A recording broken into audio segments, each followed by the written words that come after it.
तो उन्होंने साफ मना कर दिया एडमिशन लेने के लिए कि हमारे यहाँ अभी कोई सीट नहीं है। हम 10-15 दिन से लगातार चक्कर काट रहे हैं बाल विकास प्रोग्रेसिव स्कूल के, लेकिन हमारा कोई भी समाधान नहीं है।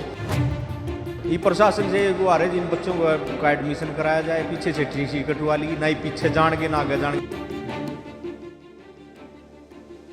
नियम 134 के तहत बच्चों को निजी स्कूल दाखिला दिलवाने के लिए अभिभावक स्कूलों के चक्कर काट रहे हैं। बता दें कि निजी स्कूलों में नियम 134 के तहत फॉर्म भरने के बावजूद कई बच्चों को निजी स्कूलों में दाखिला नहीं मिल पा रहा है, जिसके कारण बच्चों के अभिभावक कभी बीईओ कार्यालय तो कभी डीसी के दफ्तर व निजी स्कूलों के चक्कर लगा रहे हैं, लेकिन इसके बावजूद उनके दाखिले नहीं हो पा रहे हैं। अभिभावकों का कहना है 134 के तहत बच्चों ने परीक्षा भी पूरी कर ली है, लेकिन जिस स्कूल में बच्चों का नंबर आया वहाँ बच्चों के एडमिशन के लिए आनाकानी की जा रही है। उनका कहना है कि बच्चों की पढ़ाई के लिए कई बार बीईओ कार्यालय तो कभी डीसी के दफ्तर व निजी स्कूलों के चक्कर लगा चुके हैं, लेकिन किसी तरह की कोई सुनवाई नहीं हो पाई है। अभिभावकों का कहना है कि आए दिन कार्यालयों के चक्कर काटने पड़ रहे हैं, लेकिन किसी भी प्रकार का कोई हल नहीं हो रहा है। तो हम जाए कहाँ, हमारे हमने पुराने स्कूल के एसएलसी कटवा लिए हैं, उसके बाद हम कहाँ जाए बताना, पुराने स्कूल के लिए आने वाले आगे स्कूल के लिए।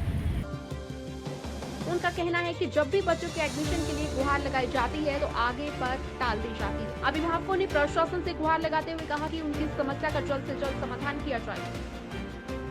ये प्रशासन से गुहार है जिन बच्चों का एडमिशन कराया जाए, पीछे से टीसी कटवा ली, ना ही पीछे जान के ना आगे जान के। मेरा लड़का पहले ऑलरेडी आर्टिकल 134 में पढ़ाई कर रहा था जीडी गोयंका से।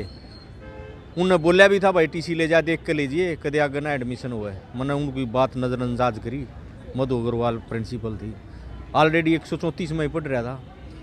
अच्छे स्कूल की लालसा में वो बच्चे ने टेस्ट दे दिया, क्लियर कर लिया, ये धक्के खाने पड़ रहे हैं। ना उनके रहे ना उनके रहे। इस प्रशासन से गुहार है, इस समस्या का समाधान करो, इन गरीबों के और ज़्यादा धक्के ना मारो। हम लगभग 25-30 अभिभावकगण हैं जिन्होंने 134 के तहत उनके बच्चों ने एडमिशन के लिए जो टेस्ट दिया था उसमें क्वालिफाई होने के बाद जो हमें स्कूल अलॉट हुआ बाल विकास प्रोग्रेसिव स्कूल, उसमें जब हम एडमिशन के लिए गए तो हमारे डॉक्यूमेंट वेरिफिकेशन करने के बाद उन्होंने यही कहा कि एसएलसी लेके आओ।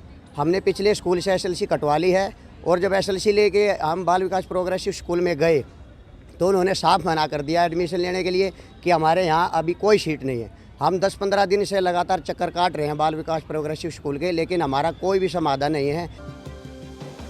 कार्यालय के कोऑर्डिनेटर ने बताया कि अभिभावकों की लिखित में कंप्लेंट ले ली गई है और वहीं उच्च अधिकारी भी 134A के तहत कार्रवाई कर रहे हैं कि जिस तरह की समस्या एडमिशन के दौरान आ रही है जल्द से जल्द ही इस समस्या का समाधान निकाला जाएगा। एक तरफ तो बच्चों के अभिभावक इस बात से परेशान है कि कब तक बच्चों का दाखिला हो जाएगा, वहीं दूसरी तरफ कोऑर्डिनेटर का कहना है कि जल्द ही इस समस्या का समाधान किया जाएगा। इनकी जो कंप्लेंट आई हुई है लिखित में वो हमने ले ली है और वो उच्च अधिकारियों के पास भेज दी है। उच्च अधिकारियों की मीटिंग होगी, वो उनसे बात करेंगे भाई क्या समस्या है, इनके डॉक्यूमेंट्सों में समस्या है या कोई अदर समस्या है, उसका समाधान हो जाएगा जी एडमिशन के लिए। दो स्कूल बच्चों का एडमिशन के खिलाफ क्या कर रहे थे?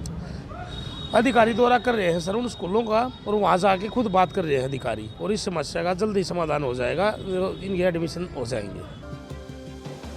का देखना ये होगा कि अब तक 134 के तहत बच्चों को एडमिशन मिल सकेंगे। ब्यूरो रिपोर्ट सिटी दैनिक।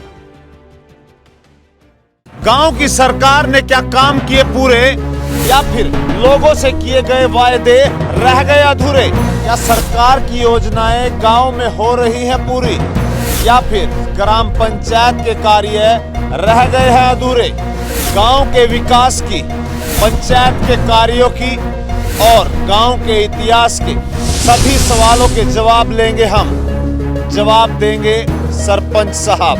जल्द आ रहा है सिटी तहलका का खास कार्यक्रम सुनाओ सरपंच साहब।